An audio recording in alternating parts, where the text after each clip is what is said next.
I spent a lot of time making the sweater for my new grandchild. I wanted it to be special. I used yarn that had belonged to my mother. It was soft and warm. I imagined the baby wearing it on cool days. I knitted with care, thinking about the little one. Before beginning, if you're watching this, hit subscribe and let me know in the comments where you're tuning in from. The day of the baby shower came. I was excited to give the sweater to Olivia, my daughter. I had also written a note, telling her how much this meant to me. I hoped she would appreciate the effort and love that went into it. The room was full of people when I arrived. Olivia's friends were there, chatting and laughing. The decorations were nice, and everything looked perfect. I felt a little out of place, but I was happy to be part of it. I held the gift carefully, waiting for the right moment to give it to her. When it was time for presents, I handed Olivia the box. She smiled at me and opened it in front of everyone. I watched her face, hoping to see joy or surprise. But instead, she frowned slightly. "This is old-fashioned," she said, holding up the sweater. Her friends laughed, and I felt my cheeks turn red. The laughter echoed in my ears. I stood there, unsure of what to do. I felt small and embarrassed. I wanted to explain how much it meant. How it connected my past with the future. But words failed me. I just stood there, feeling the distance between us grow. Olivia moved on to the next gift, and I quietly stepped back. As the party continued, I tried to smile and engage in conversations. But my mind was elsewhere. I thought about the house deed in my bag. I had planned to give it to Olivia as a surprise. I wanted her to have a secure future. But now, I wasn't sure. Later, when I was alone, I took out the deed. I looked at it and felt a mix of emotions. I had worked hard for this house. It held so many memories. I thought about my late husband, Robert, and how we built our life together. Would he want me to give it away so easily? I realized then that the sweater was more than a gift. It was a symbol of my love and my past. And now, it felt like my efforts were not valued. I felt a growing sense of uncertainty about my place in the family. I decided to keep the deed for now. I needed time to think and reflect. I realized that I couldn't make such a big decision based on a single moment. I needed to understand what was happening with my family. As the party ended, I said my goodbyes. Olivia was busy with her friends, so I gave her a quick hug. She seemed happy, caught up in the excitement of the day. I walked out with a heavy heart, feeling disconnected. On the drive home, I thought about the past. I remembered the early days with Robert. We had little, but we had each other. We worked hard and valued what we had. Family meant everything to us. But now, it seemed like those values were lost. The sweater incident stayed with me. It was a small thing, but it felt big. It made me question things I hadn't before. I wondered if I was being too sensitive. Maybe I needed to accept that times had changed. But deep down, I knew it was more than that. It was about feeling unseen and unappreciated. It was about realizing that my children might not share my values. And that was a hard truth to face. Back home, I sat with the deed in my hands. I thought about Olivia and her life. She had a beautiful home and supportive friends. She was about to start a new chapter as a mother. I wanted to be part of that, but I needed to feel respected and valued. I put the deed away, deciding to keep it for now. I needed to find clarity before making any decisions. The sweater was just the beginning. There was more I needed to understand about my family and my role in it. As I settled into bed that night, I felt a mix of emotions. I was sad and disappointed, but also determined. I knew I needed to take action. I needed to find my voice and make sure it was heard. The first step was understanding what I truly wanted and needed. The baby shower had opened my eyes. It was time to look deeper into my relationships. It was time to reclaim my place within the family. I had a lot to think about, and I was ready to begin. After the baby shower, I spent a lot of time thinking. I sat in my living room, surrounded by quiet. The house was full of memories. I could almost hear Robert's laughter and see our children playing. Each room told its own story. I took out photo albums that I hadn't opened in years. Dust covered their covers, but inside, the pictures were bright and full of life. I saw Olivia as a child with smiling eyes and messy hair. Mark and Lila were there too, their faces full of mischief. As I flipped through the pages, I felt both warmth and sadness. The photos captured moments of togetherness and love. But they also reminded me of how much things had changed. My children were grown now, with their own lives and priorities. I found letters from Robert tucked between the pages. He had written them during our first years together. His words were full of hope and plans for the future. We had been so certain of what mattered. Family, honesty, and hard work guided us. But somewhere along the way, things shifted. I thought about Olivia's reaction at the baby shower. It bothered me deeply. It showed a gap between us, one that I hadn't seen before. I wondered how this happened.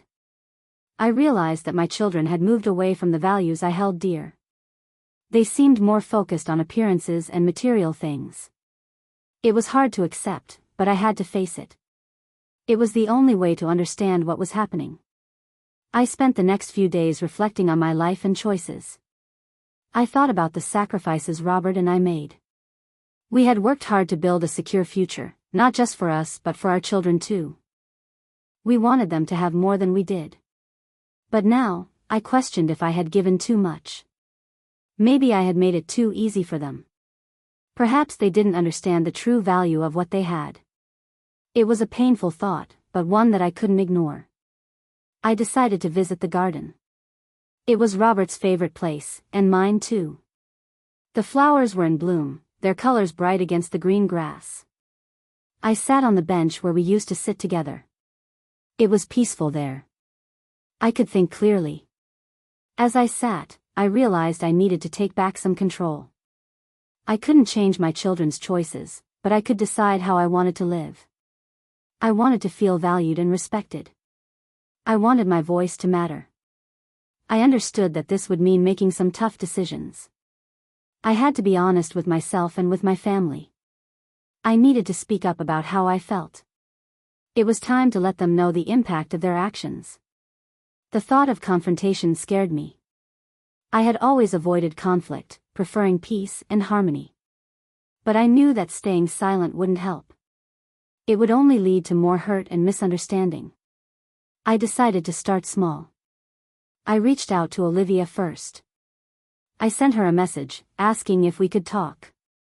I wanted to understand her better, to see if there was a way to bridge the gap. I hoped she would respond positively. While waiting to hear back, I continued reflecting. I thought about what truly mattered to me. I wanted to be part of my family's lives, but not at the cost of losing myself. I needed to set boundaries and protect my well-being. I also realized that I had neglected my own needs for too long. I had focused so much on my children that I had forgotten to nurture myself. It was time to change that. I needed to find joy and purpose outside of my family's expectations. As I pondered these thoughts, I felt a sense of calm. I was starting to see a path forward. It wouldn't be easy, but it was necessary. I needed to reclaim my story and make sure it was one I was proud of. A few days later, Olivia called. Her voice was hesitant, but she agreed to meet. I felt a mix of relief and apprehension. This was a chance to start a new chapter, but it also carried the risk of more pain. We met at a small cafe. It was quiet, a good place for a serious conversation. Olivia looked nervous, and I could tell she was unsure of what to say. I started by thanking her for coming. I wanted to show her that I appreciated her effort. We talked for a while about everyday things. It was light conversation, but it helped ease the tension. Then I gently steered us to the topic of the baby shower. I asked about her reaction to the sweater. I wanted to understand her perspective. Olivia explained that she didn't mean to hurt me. She was caught up in the moment, trying to impress her friends. She admitted that she hadn't thought about how her words might affect me. Her honesty surprised me, and I appreciated it. I told her how I felt. I spoke about my love for her and my desire to be part of her life. But I also shared my hurt and disappointment. I needed her to know that her actions had consequences. It was a difficult conversation, but a necessary one. As we talked, I saw a glimpse of the daughter I remembered. She listened and nodded, absorbing my words. I could see that she cared, even if she didn't always show it. It gave me hope that we could mend our relationship. After our meeting, I felt lighter. It wasn't a complete resolution, but it was a start. I knew there was more work to be done, but I was willing to try. I wanted to rebuild my connection with Olivia, one step at a time. Back home, I felt a sense of accomplishment. I had taken the first step in reclaiming my narrative. I was ready to continue this journey, focusing on what truly mattered to me. It was time to embrace my life with open arms, knowing I had the strength to make it meaningful. After my conversation with Olivia, I felt more hopeful. But I knew there were still issues with my family. I needed to understand what was happening with Mark and Lila. I decided to observe and listen more carefully. I noticed little things that troubled me. Mark often seemed distant when we talked. He avoided eye contact and his answers were short. There was a tension in his voice that hadn't been there before. I wondered if he was hiding something. Lila was different. She was always busy, always rushing. Her phone seemed glued to her hand. When we did talk, she seemed distracted, as if her mind was elsewhere. I worried about her, but didn't know how to reach out. One evening, I overheard a conversation between Mark and Lila. They didn't know I was in the next room. Mark was talking about money problems. He mentioned debts and hinted at needing help. Lila suggested selling my house as a solution. My heart sank. They were discussing my home, a place full of memories, as if it were just an asset. I felt invisible, like my feelings didn't matter. It was clear they saw the house as a financial opportunity, not a family treasure. I knew then that I needed to take action. I couldn't let them decide my future without considering my wishes. I had to protect what Robert and I had built. It was time to consult with a lawyer about my assets. I made an appointment with a lawyer named Susan. She came highly recommended by a friend. During our meeting, I explained my situation. Susan listened carefully, taking notes. She was kind and professional. We discussed my options. Susan explained how I could protect my assets and make sure my wishes were respected. She talked about updating my will and setting clear boundaries. Her advice made me feel more in control. I left her office feeling empowered. I had taken another step towards reclaiming my life. I knew it wouldn't be easy, but I was ready to face whatever came next. I needed to prioritize my needs and make sure my voice was heard. At home, I spent some time thinking about my next steps. I wanted to talk to Mark and Lila about what I had overheard. I needed to address their assumptions and share my plans. It was important for them to understand my perspective. I invited them over for dinner. I wanted to create a comfortable environment for our conversation. I hoped they would be open to listening. As we sat at the table, I felt a mix of nerves and determination. I started by telling them about my meeting with Olivia. I shared how we had talked and begun to mend our relationship. I hoped it would set a positive tone for our discussion. They seemed interested, which gave me some hope. Then I brought up the conversation I had overheard. I told them about my concerns and how it made me feel. I explained that my home was more than just a house. It was a place full of memories and meaning. Mark looked uncomfortable. He admitted that he was struggling financially. He said he didn't want to burden me but felt desperate. Lila nodded, adding that she was worried about her own future. They both seemed weighed down by their problems. I listened to them, trying to understand their struggles. I felt a pang of guilt for not noticing sooner. But I reminded myself that I couldn't change the past. I could only focus on what to do next. I shared my plans to update my will and protect my assets. I explained that I needed to make sure my wishes were respected. It was important for me to have control over my own life. I hoped they would understand. To my relief, they listened. They didn't argue or dismiss my feelings. It seemed like they were finally seeing things from my perspective. I felt a glimmer of hope that our relationships could improve. After they left, I sat quietly in the living room. I was tired but relieved. I had taken an important step towards reclaiming my life. It felt good to stand up for myself and make my needs known. The next day, I received a call from Olivia. She wanted to discuss my meeting with Mark and Lila. I was surprised but pleased. It seemed like she was genuinely interested in understanding what was going on. We talked for a while, sharing our thoughts and feelings. Olivia admitted that she hadn't realized how much I was dealing with. She said she wanted to support me in any way she could. Her words touched me deeply. I felt a sense of accomplishment. My family was starting to come together, slowly but surely. There was still work to be done, but I was hopeful. I knew that by taking control of my life, I was paving the way for healthier relationships. As the days passed, I continued to reflect on my journey. I thought about how far I had come and what lay ahead. I knew there would be challenges, but I felt ready to face them. I was determined to live a life that honored both my past and my future. I spent more time with friends, reconnecting with those I had lost touch with. I found joy in simple things, like gardening and reading. I saw the world with fresh eyes, appreciating the beauty around me.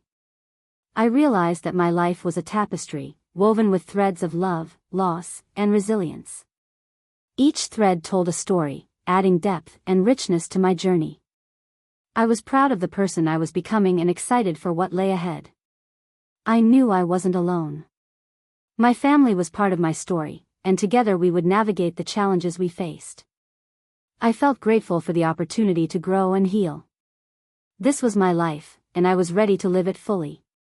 After my conversations with my children, I felt more in control. But I knew there were still issues beneath the surface. I started paying closer attention to the signs around me. I wanted to understand what was really going on. One afternoon, I received a call from Olivia. She seemed anxious and asked if we could meet. I agreed, sensing that she needed to talk. We met at a small park near her home. It was quiet, a good place for a serious conversation. As we sat on a bench, Olivia told me about her financial troubles. She and Eric were struggling with debt. They had hoped the house gift would solve their problems. I listened, feeling a mix of concern and sadness. I realized that Olivia was overwhelmed. She had been trying to manage everything on her own. I felt guilty for not noticing sooner. But I reminded myself that it was never too late to help. I promised to support her in finding a solution. After our talk, I thought about how much pressure Olivia was under. She was about to become a mother, and now she was dealing with financial stress. I wanted to help her, but I knew I had to be careful. I needed to find a way to support her without compromising my own needs. I decided to visit Mark next. I wanted to check in on him and see how he was doing. When I arrived at his apartment, it was clear something was wrong. The place was untidy, and Mark looked tired and stressed. As we talked, Mark opened up about his struggles. He admitted that he had been dealing with substance abuse. He said it started as a way to cope with stress, but it had spiraled out of control. I was shocked and saddened by his admission. I felt a wave of guilt for not noticing the signs sooner. But I knew I couldn't change the past. I had to focus on helping Mark move forward. I encouraged him to seek professional help and promised to support him through the process. Mark seemed relieved to have shared his burden. He agreed to look into treatment options. I felt a sense of hope, knowing that he was willing to take the first step. I promised to be there for him, no matter what. After leaving Mark's apartment, I thought about Lila. I hadn't spoken to her in a while, and I was worried. I decided to call her and see if she was free to meet. She agreed, and we met at a cafe the next day. Lila looked tired, her face showing signs of stress. As we talked, she confessed that her marriage was in trouble. She and her husband were constantly arguing. She felt trapped and unsure of what to do. I listened, offering comfort and support. I reminded her that she wasn't alone and that it was okay to ask for help. She seemed grateful for my words, her eyes softening as we talked. I hoped my support would give her the strength to make the right decisions. As I left the cafe, I felt a heavy weight on my shoulders. All my children were struggling in different ways. It was hard to see them in pain. But I knew I had to stay strong for them. I needed to be their anchor. I spent the next few days reflecting on everything I had learned. I realized that my children's problems were interconnected. They had all been hiding their struggles, afraid to ask for help. It was a reminder of how important communication was. I decided to gather my family for a meeting. I wanted us to talk openly about our issues and find a way forward together. I hoped it would be a chance to strengthen our bonds and support each other. The day of the meeting arrived, and I felt a mix of nerves and determination. I prepared some notes, wanting to make sure I addressed everything. As my children arrived, I greeted them warmly, hoping to set a positive tone. We sat together in the living room, the atmosphere tense but hopeful. I started by acknowledging their struggles. I thanked them for being honest with me and reminded them that we were a family. We could face anything together. I encouraged them to share their thoughts and feelings. I wanted them to know that their voices mattered. As we talked, I saw a change in them. They were listening and supporting each other. It was a small step, but a meaningful one. Olivia spoke about her financial issues and how she planned to tackle them. She had already started making changes, and Eric was on board. Mark shared his decision to seek help for his addiction. Lila talked about exploring counseling for her marriage. I felt proud of them for taking responsibility. It was clear that they were ready to make positive changes. I promised to support them in any way I could, but also reminded them that they needed to prioritize their well-being. As the meeting ended, I felt a sense of relief. We had taken an important step towards healing. I knew there would be challenges ahead, but I was hopeful. We had opened the door to better communication and support. After my children left, I sat quietly in the living room. I thought about Robert and how proud he would be. Our family wasn't perfect, but we were trying. We were learning to value relationships over possessions and appearances. I felt grateful for the opportunity to help my family heal. I knew it wouldn't happen overnight, but I was committed to the journey. We were stronger together, and I was determined to nurture those bonds. As I prepared for bed, I felt a sense of peace. I had taken back control of my life and my narrative. I knew there would be more challenges, but I was ready. I was surrounded by love and hope, and that was all I needed. After our family meeting, I felt more at peace. We had started to open up and support each other. But I also knew I needed to focus on myself. It was time to reclaim my life and find happiness beyond my family's struggles. I began by reaching out to old friends. Over the years, I had lost touch with many of them. Life had been busy, and I had focused on my family. But now, I wanted to reconnect and revive those relationships. I called my friend Margaret first. We had been close for years, but time and distance had separated us. Margaret was thrilled to hear from me. We arranged to meet for lunch at a local cafe. I felt excited and nervous. When I saw Margaret, it was like no time had passed. We talked and laughed, sharing stories from the past. It felt good to be with someone who knew me so well. I realized how much I had missed that connection. After our lunch, I felt energized. I decided to reach out to more friends. I called Judy and Linda, arranging to meet them as well. Reconnecting with these women filled me with joy. It reminded me of who I was outside of being a mother and grandmother.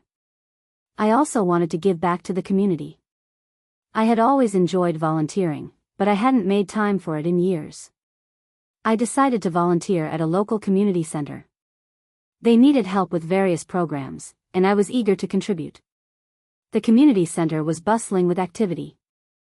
I helped with different tasks, like organizing events and assisting seniors. It felt rewarding to make a difference.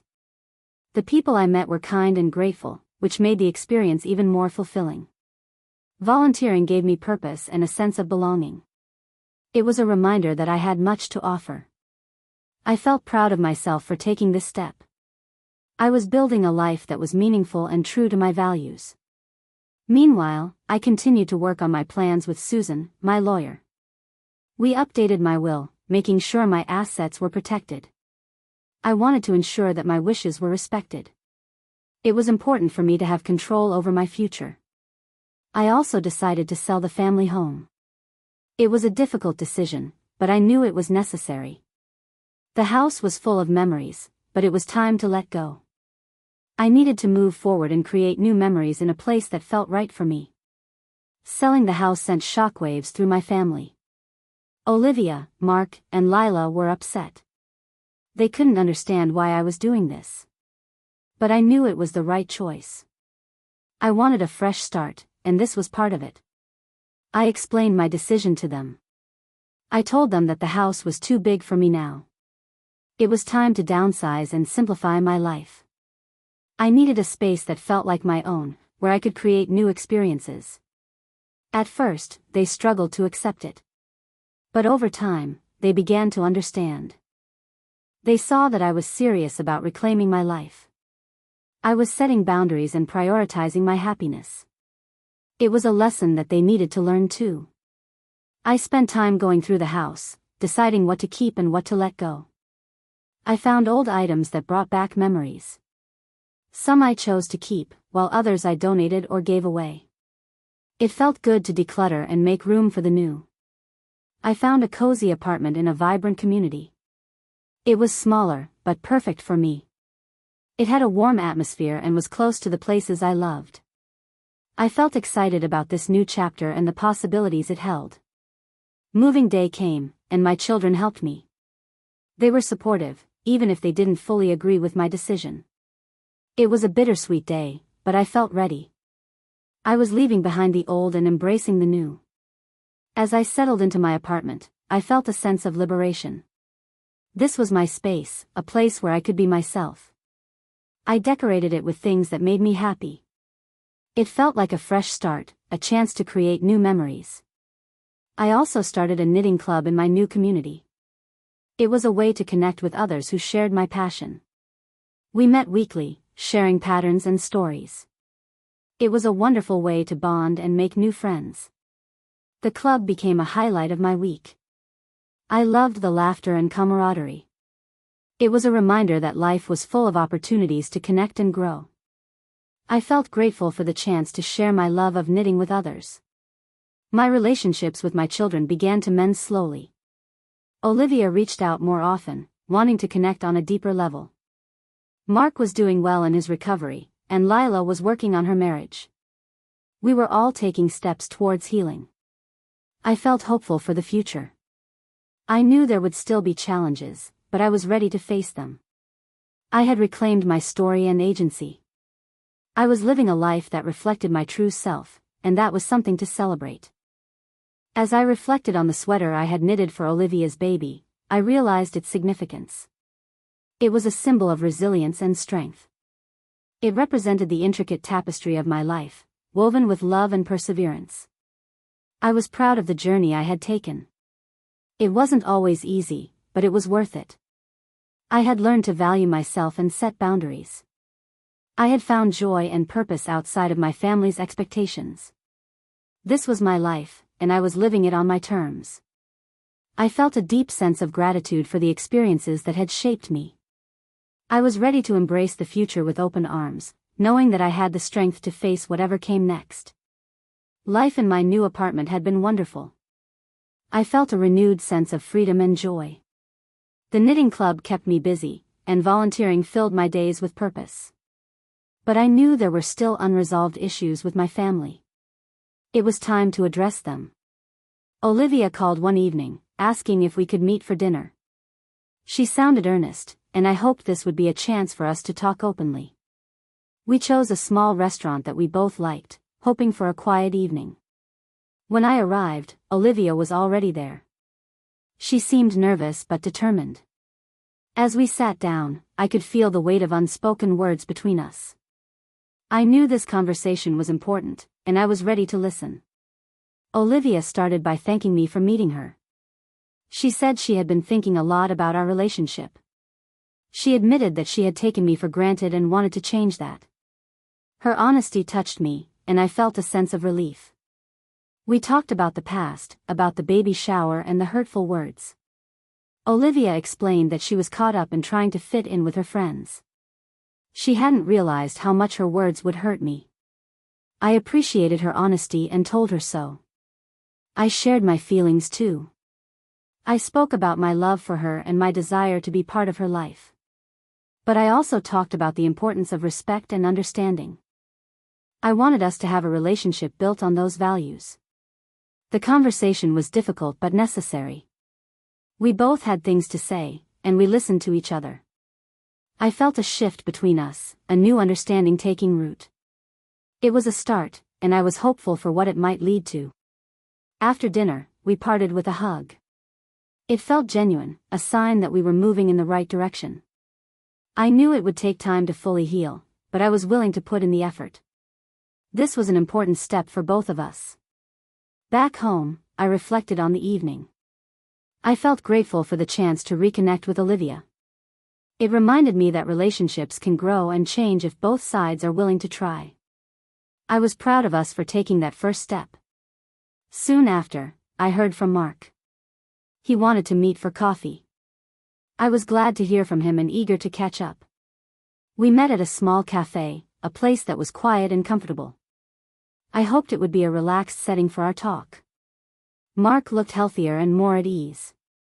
As we sipped our coffee, he shared updates about his recovery. He was attending meetings and working with a counselor. He seemed committed to making positive changes in his life.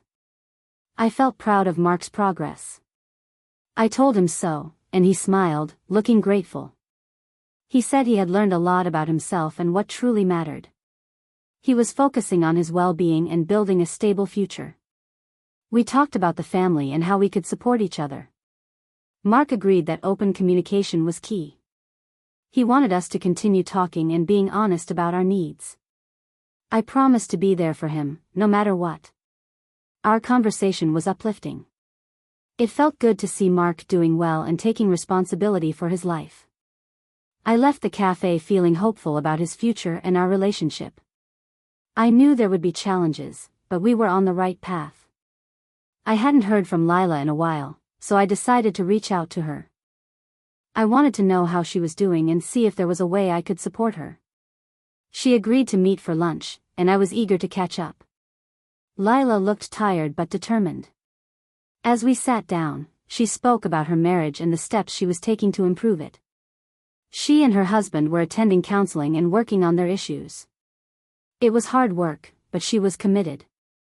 I listened, offering support and encouragement. I reminded her that it was important to prioritize her happiness and well-being. Lila nodded, saying she was learning to set boundaries and communicate better. Our conversation was honest and open. It felt good to connect with Lila and see her taking steps towards a healthier life. I promised to be there for her, offering any support she needed.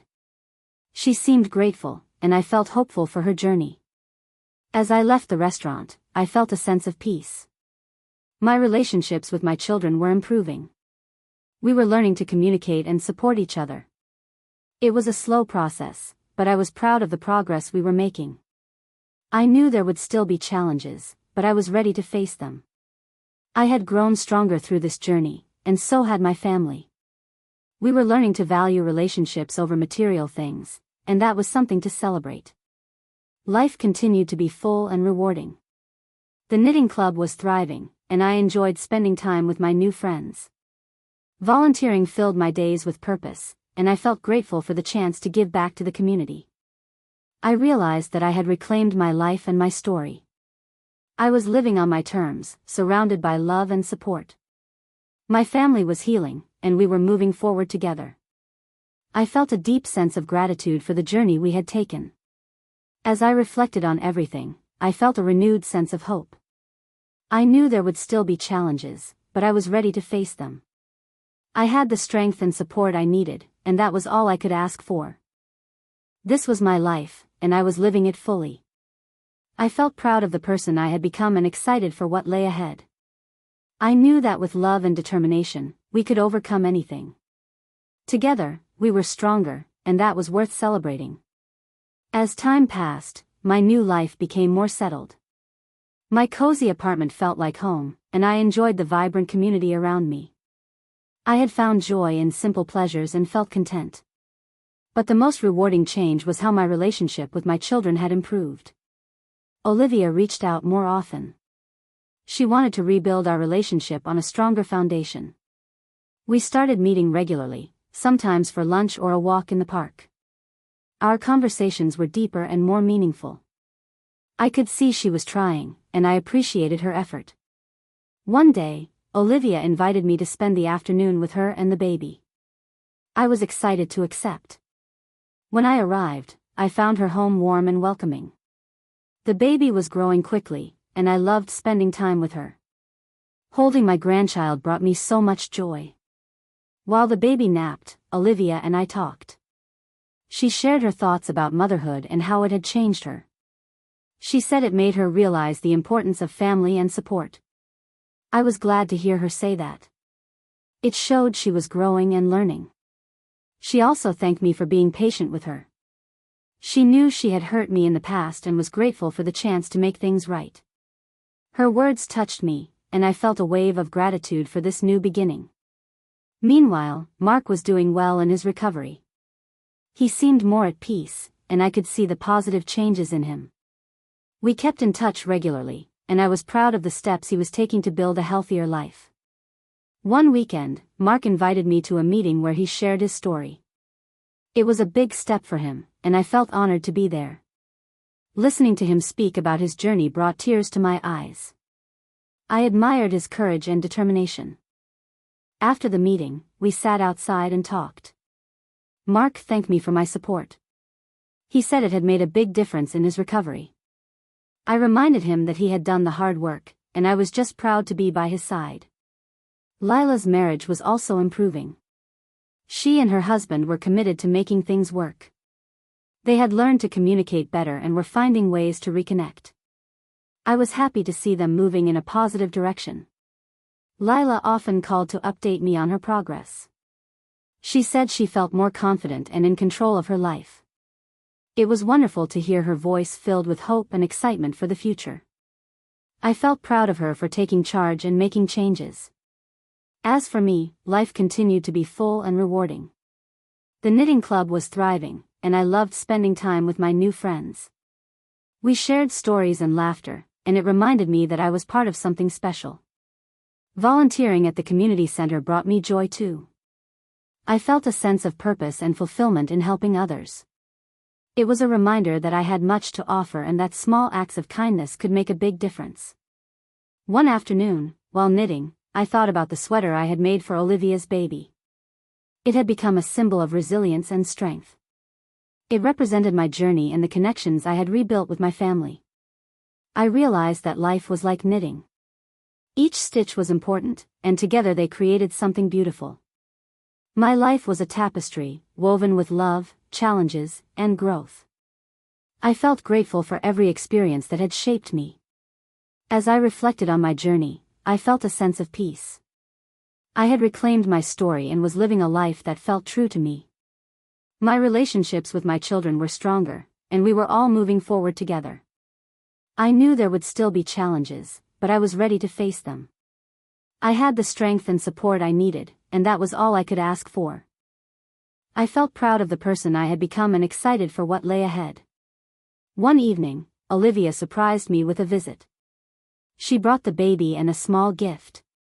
It was a photo album filled with pictures from our recent times together. Each photo captured a moment of joy and connection. As I looked through the album, I felt a wave of emotion. It was a reminder of how far we had come and how much we had grown. I thanked Olivia, feeling grateful for her thoughtfulness and love. That night, as I sat on my balcony, I reflected on the past year. It had been a journey of self-discovery and healing. I had learned to set boundaries and prioritize my happiness. I had found joy in new experiences and strengthened my family bonds. I realized that life was about embracing change and finding beauty in the unexpected. It was about being true to oneself and nurturing relationships that mattered. I felt grateful for the lessons I had learned and the growth I had experienced. As I watched the sunset, I felt a deep sense of contentment. My life was full of love, hope, and possibility. I knew there would still be challenges, but I was ready to face them with courage and grace. This was my life, and I was living it on my terms. I felt proud of the person I had become and excited for what the future held. With my family by my side and a heart full of hope, I was ready to embrace whatever came next.